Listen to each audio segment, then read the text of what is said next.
Yes, story is often a game's weak spot. Here's sitcom scribe Graham Linehan with his view. What's really fascinating about games is the way that everything is getting better apart from the storytelling. Often when you played one of those coin-op shoot-em-ups, the game would begin with a scrolling Star Wars type roller that would say, "It is the year 3005.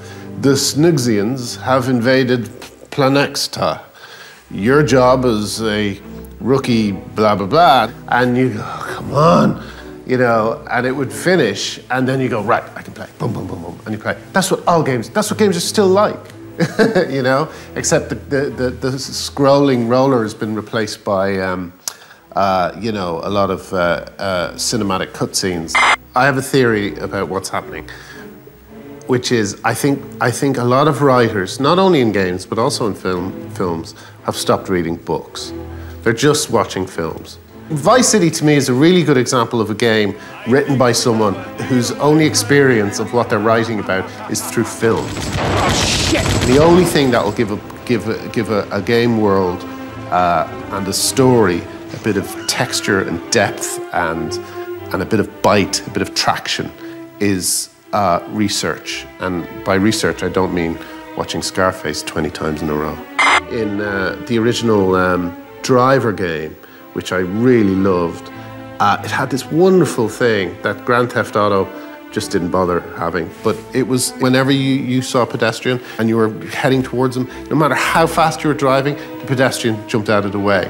And so you not only had this kind of realistic and you know, non-psychopathic gameplay, but you also had something that really reminded you of things like The French Connection and great kind of cop movies of the 70s. That feeling of people jumping out of the way suddenly made you feel like you were actually in a good film. Whereas Grand Theft Auto makes you feel like you're in a game. I met Gabe, who wrote Left 4 Dead, and he told me that before he wrote Left 4 Dead, you know, he read up on the Spanish influenza. And you can really, really see that in the game. You know, there's nothing about the Spanish influenza in the game, but the feeling of a society that's broken down and the feeling of there being a world beyond the world that we're seeing is really strong. The great thing about Modern Warfare is your relationship with this guy with really cool, the coolest moustache you've ever seen. You know, I mean that in a totally platonic way. But, you know, you care about this moustache, you know, all through the game. That's just a light touch, you know. It's just, you know, you like this guy. This guy is always around. The voice acting is well done. His dialogue is quite believable. It's just the tiniest of things to make you care about a character. And then when he dies at the end, it's really powerful. Call of Juarez is a really good example of a game where you just have no sympathy for the characters. My favorite bit in the game is, and I laughed out loud when it happened, was one of the characters comes into a room and there's a woman, like a farmer. She's wearing one of those bonnets, you know, which you've seen in a million westerns, so you know the type she is. She's one of these women who's going to be like, oh dear goodness, you know. And the thing the guy says when he comes in is, "Don't move, bitch. Don't you move, bitch." It's like, what? Why are you talking like that to her? I don't want to play you. You're an idiot. The main reason games have never achieved mass public acceptance is that the general public continues to believe that most games are aimed at adolescent toss rags, so it doesn't help that some games most definitely are. The most startling recent example being this astonishing cultural artefact, 50 Cent Blood on the Sand, in which the knuckle-headed rapper 50 Cent, or Fiddy as idiots call him, is the hero. It opens with Mr. 50 entertaining the natives of an unnamed Middle Eastern country with a glittering concert where him and his muscly buddies played some records and said some rude words. But oh dear, it turns out the promoter hasn't got the money he owes 50 for the gigs, and a subtle battle of wits soon ensues. I don't have the money. It was stolen. What? By who? Men working for a gangster named Saeed Kamal. Waste this fucker. Fortunately, the promoter does have a Damien Hirst-inspired bling-encrusted skull, which he gives 50 by way of payment. Damn, look at that ice, man. The skull is priceless. You lucky motherfucker. Okay, let's roll. You know, surprisingly, this was scripted by Alan Bennett. Before long, 50 and his friends do indeed roll, but soon they run into a terrifying ambush, during which 50's skull is stolen by a hot Arabic Lara Croft type. And thus the stage is set and we, the viewer, become the participant as we take on the role of Mr. 50 Cent. Where'd she go? That bitch took my skull.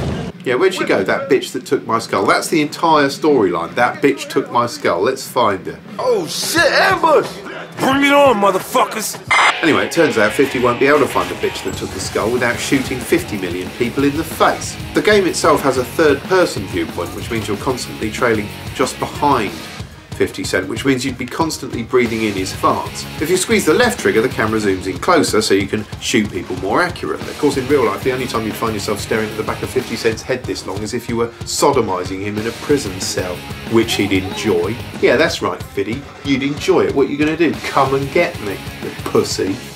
Just to liven things up, each time you shoot someone, a little kill timer appears at the top of the screen. It starts counting down, so if you kill someone else before it runs out, you get some bonus points. It's a stark comment on the disposable nature of human life in our commodity-obsessed culture. Refreshing stuff, maybe, yes, but politically this game is rather more naive than Noam Chomsky, Blood on the Sand, which came out last year in my imagination. Along the way, there are plenty of atrocious cutscenes detailing a story that's impossible to care about, during which 50 Cent scowls a lot and generally behaves like a prick. Where's your boss, bitch? Oh, what a massive arsehole. The game's so desperate to appear grown up, it ends up looking downright ridiculous, like an adolescent straining to grow a whispery little moustache and bragging about how many girls he's fingered. And 50's such an unsympathetic character, such an almighty dick, I don't actually want him to survive any of the firefights. In fact, I keep making him deliberately run into the scenery in the hope he'll snag his balls on the edge of a table or something. Go on, you tit. It's charmless, that's the main problem, and games never used to be short of charm. Here's Rab and Ryan of Consulvania with a look back at some warmer times. Retro is not what you think retro is, right? I bet you elsewhere on this show, right, in other parts of this show, people are going to embarrass themselves by mentioning... them as well. I'm attacking everybody, right? People are going to embarrass themselves by mentioning Mario and Zelda. That's not our past. That's not our past. We had a Mario, the Great Guiana Sisters. That was our Mario, a rip-off of Mario. That was it, and it was better than Mario. The real British retro was all about innocence. It was all about guys who didn't do it for money. You've got to remember that these, in America, it was big corporations. In Japan, big corporations churning out these games. And in Britain, just hobbyists, just guys up in their bedroom.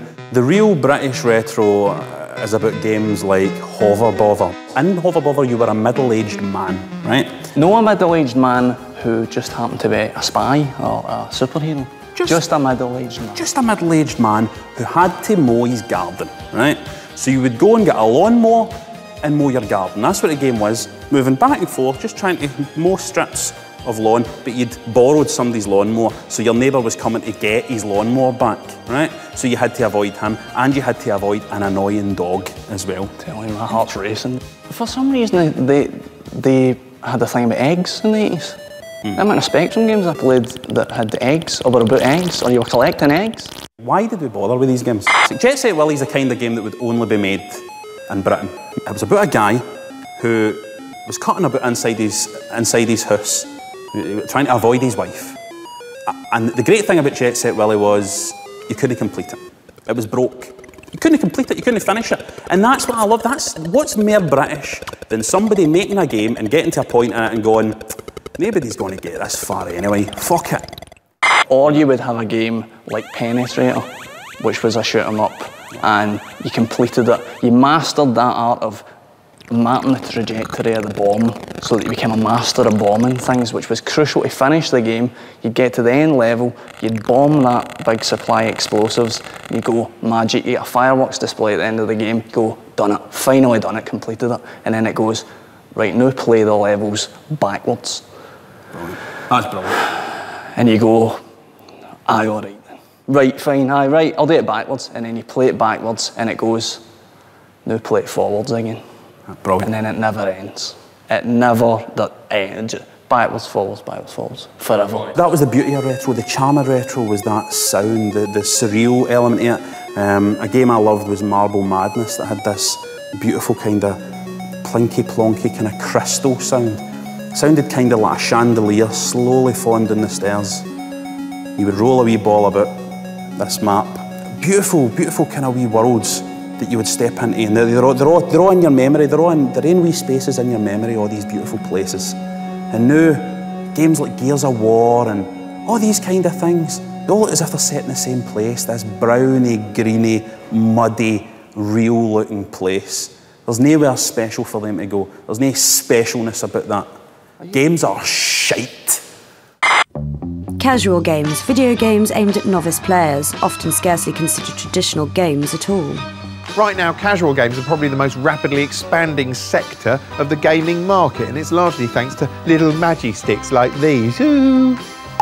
I'm not a huge fan of the Wii, largely because sitting around isn't my idea of entertainment, although it does make some games, such as the brightly coloured Cooking Mama here, accessible to newcomers, because you're performing actions rather than jabbing a complex array of buttons. Of course, the next step is to remove the buttons and controllers completely. Witness Project Natal from Microsoft, in which the controller is you. Here we see the outright creepy promotional video for Project Natal, in which it seems you have to sort of groom a boy called Milo. Hiya Milo, how you doing? Hi Claire, you okay? Actually, I'm a bit nervous. You? Nervous? I don't believe it. Presumably instead of a high score table there's some sort of offenders register. You've got to put these goggles on. Goggles? As computers and consoles grow ever more powerful and the games market grows ever more diverse, so there's an increasing number of games that fit about 10 categories at once or none.